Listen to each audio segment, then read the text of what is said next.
Hi friends, how are you all doing? I hope fantastic and great. In previous sessions we have been discussing very interesting theories of urban sociology. We discussed about Durkheim, Ferdinand Tönnies, George Simmel, and in today's session we have few more interesting thinkers to talk about. So for students of social sciences, particularly sociology, Sir Patrick Geddes and Lewis Wirth are familiar names. When we delve little further, we feel gratified looking into their contributions. On one hand, if Sir Patrick Geddes is very innovative and he suggests that seeing life as a whole, Lewis Wirth is presenting a beautiful idea of urbanism as way of life. So now let us dive into their work, friends, and come out with much better and matured understanding of urban phenomenon. Of course, we have developed lot of understanding after discussing what Durkheim had to say, what Simmel had to say, what other prominent thinkers who through their various contributions have given multiple dimensions about urban phenomenon.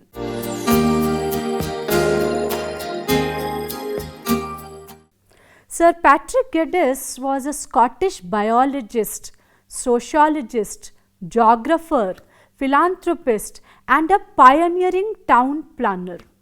He is known for his innovative thinking in the fields of urban planning and sociology. He is credited with the introduction of the concept of region to architecture and planning and coined the term conurbation. Before we proceed further with our discussion, friends, let us try to understand what is this concept of region. Whenever we are talking in terms of development, we talk in terms of region also. Which region is well developed, which region is underdeveloped, which region has lot of potential, which region has no potential and requires much more effort. So therefore, from the perspective of development studies, the concept of region is very, very important. And Geddes should be given this credit that he brought this concept of region into urban planning.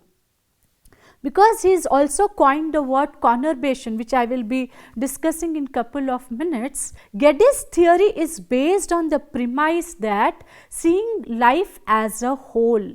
Now, what do you mean when we say that seeing life as a whole? Are we not living the whole life as it is?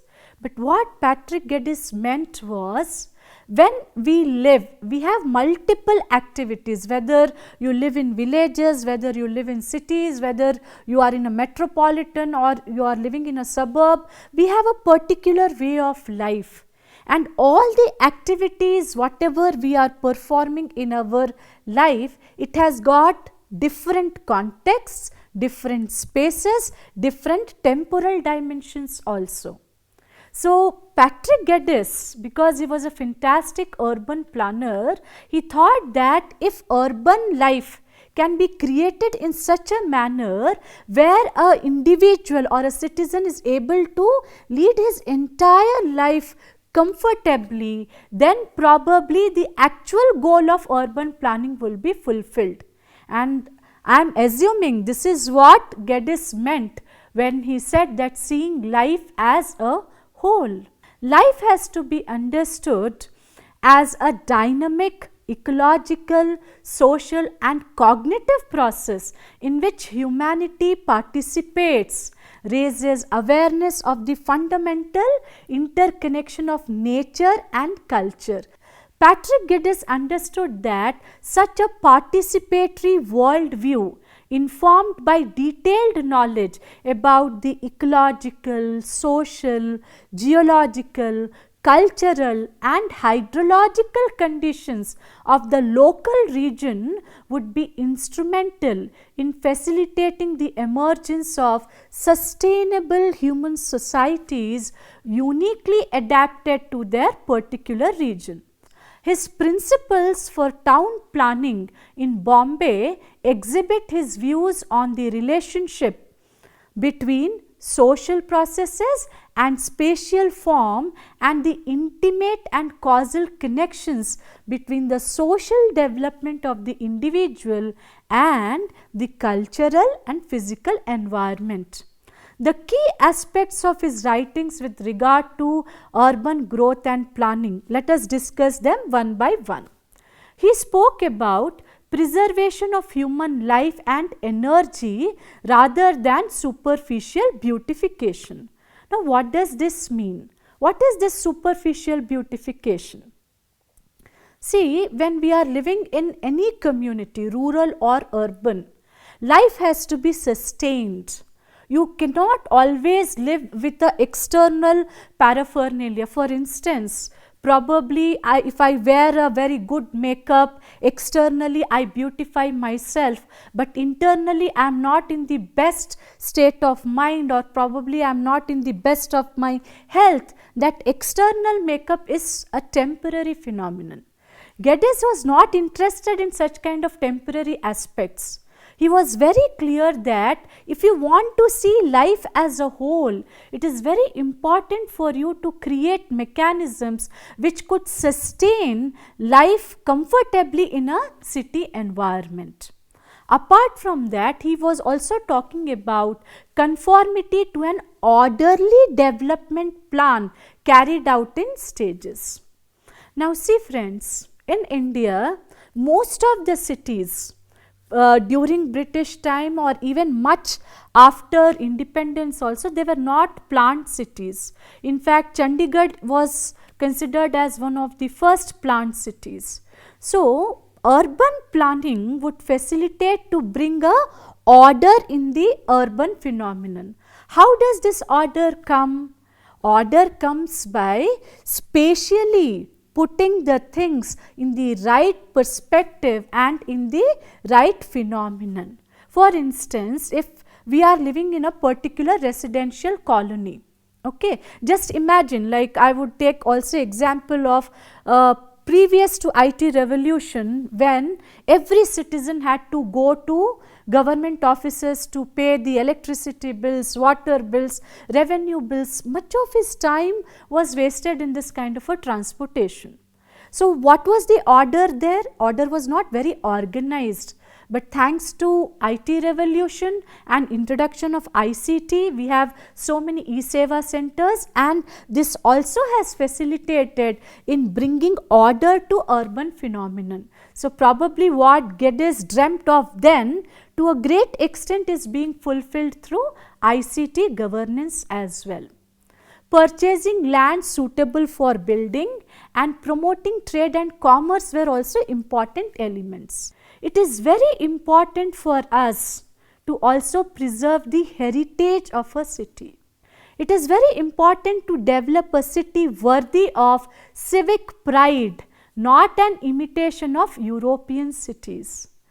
Geddes also says that promoting happiness, health and comfort of all residents rather than focusing on roads and parks available only to the rich. Geddes was very clear about control over future growth with adequate provisions for future requirements.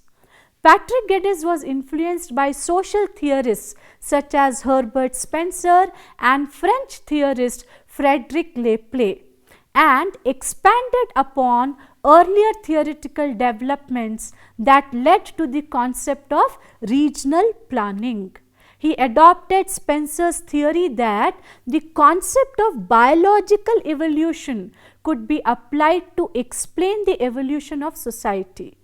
Patrick drew on Laplace's analysis of the key units of society as constituting lieu, travel, family, that is place, work and family, but changing the last from family to folk. In this theory, the family is viewed as the central biological unit of human society from which all else develops. According to Geddes, it is from stable, healthy homes providing the necessary conditions for mental and moral development that come beautiful and healthy children who are able to fully participate in life. In his Cities in Evolution, Patrick Geddes explained that there is a strong relationship between an organism and its environment. The environment acts through function upon the organism, and conversely, the organism acts through function upon the environment. It can be understood as a place acting through climatic and geographic processes upon people and thus shaping them. At the same time, people act through economic processes such as farming and construction on a place and thus shape it. Thus, both place and folk are linked through work, are in constant transition. Geddes' idea of region city is presented in his fantastic book, The Valley Section from Hills to Sea, which was published in 1923. The region is expressed in the city, and the city spreads influence of the highest level into the region. To put it in another way, Geddes said that it takes a whole region to make the city. The valley section illustrated the application of Geddes' trilogy of folk, work and place to the analysis of the region.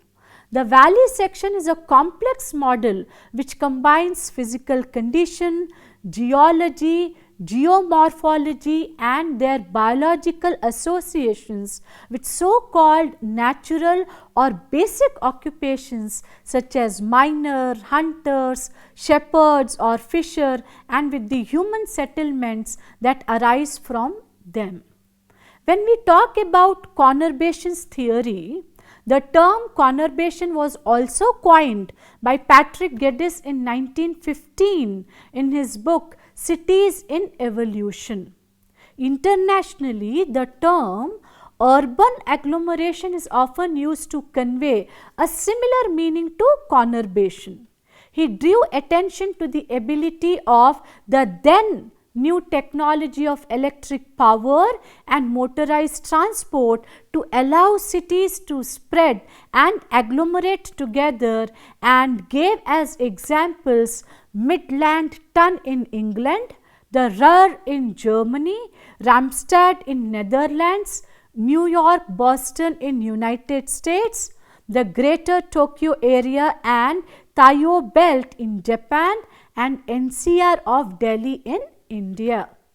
A conurbation is a region comprising number of cities, large towns and other urban areas that through population growth and physical expansion have merged to form one continuous urban and industrially developed area.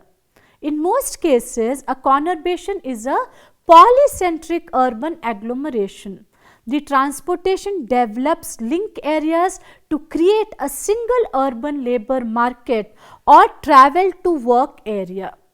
Conurbation consists of adjacent metropolitan areas that are connected with one another by urbanization. Geddes advocated for ecologically and socially appropriate practices and stressed the need for an integration of human settlements and livelihoods into the natural conditions of their particular region. According to Geddes, appropriate local action requires global awareness and international cooperation. He believed that our greatest need today is to see life as a whole, because he understood that healthy communities depend on healthy ecosystems and a healthy biosphere, and because how we design depends on how we see the world and ourselves. What a beautiful narration Geddes has given.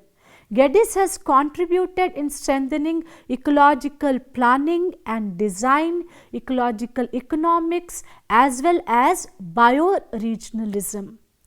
Friends, when we talk about Patrick Geddes, in my personal view, the most important takeaway from Geddes' theory is to see life as a whole, and probably what he said in 1920s, if we are able to implement in contemporary times, and our urban planners are also able to see life as a whole, probably urban centers will be much more worth living and much more worth loving also. Many people who want to go away from this crowded tidbits of cities and just want to relax in the countryside, probably if our urban planners are able to implement his idea, such kind of a break wouldn't be required, and I think that is why Geddes is loved by urban planners.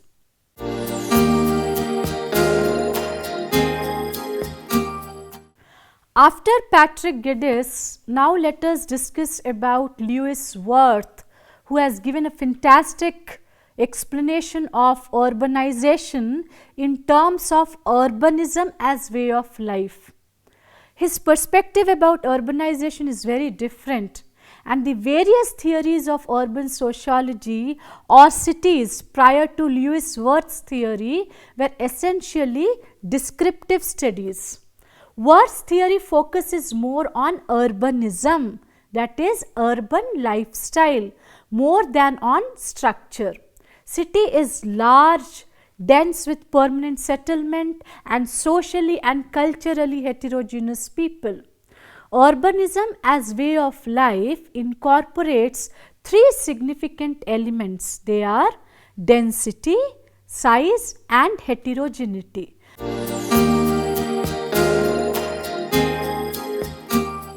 Let us begin our discussion with population size. The size of the population creates great diversity because large number of people coming together rationally increase potential differentiation among population. The migration of diverse groups to city enhances heterogeneity. This creates the necessity for formal control structures, that is legal system, supports proliferation of further complex division of labor, specialization and organizes human relationships on interest specific basis, that is social segmentalization, where secondary relationships become primary, and in essence the urban ties are relationships of utility. It also creates possibility of disorganization and disintegration.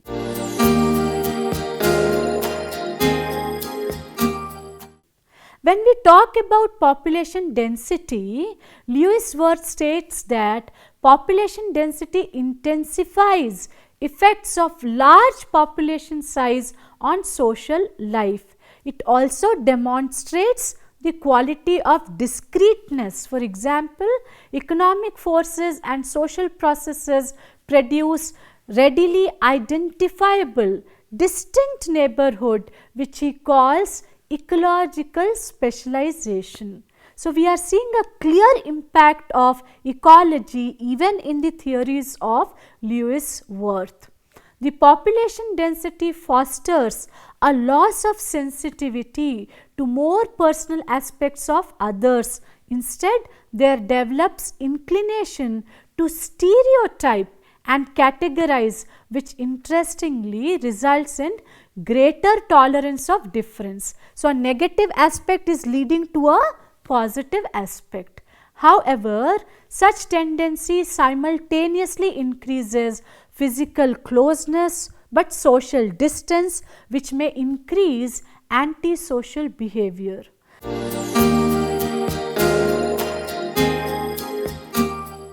With reference to population heterogeneity, heterogeneity enhances social interaction among several personality types, resulting in breakdown of the rigidity of caste lines with specific reference to India and complication of class structure. This also leads to increased social mobility, which in turn tends to have physical mobility. This leads to further depersonalization with concentration of diverse people. When we talk about more recent theorists such as David Harvey and Manuel Castells, who have stressed that urbanism is part of larger political and economic processes and changes. Urbanism is not an autonomous process. Autonomous means it does not happen on its own. In modern urbanism, Harvey points out space is constantly restructured. Friends, just take a minute and think how the space in your own city has been restructured. If you talk about my city, I see so much change in the restructuration and the functions of the different spaces. That is why probably because of this restructuration, the entire framework of cities also undergo change, and you can see this for yourself in your own respective cities also, whether you live in Delhi, Bombay, Ahmedabad, Lucknow, everywhere this restructuring is happening. The process of urbanism is determined by two major factors. The large firms and corporations decide where they should open their businesses, factories, etc. The second aspect is the policies, controls and initiatives asserted by governments which can change the landscape of a city. Like Harvey, Castells stresses that spatial form of a city is very much related to larger process of the society. Castells further adds the dimension of struggles and conflicts of various groups who make up the cities. He gives the example of a gay community who have reorganized the structure of San Francisco city. He believes that it is not only big corporations, businesses and government which influence the shape of a city, but also the communities and the groups who live in cities. Harvey and Castells' analysis of urbanization and urban situation adds an important dimension, that is the political economy of a system.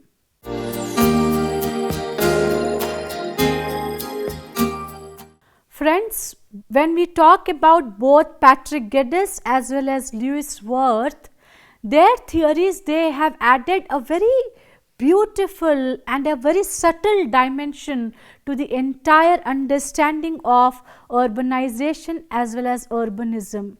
I have always felt that these two thinkers and their contributions has helped urban sociology to blossom and create fantastic aroma around us.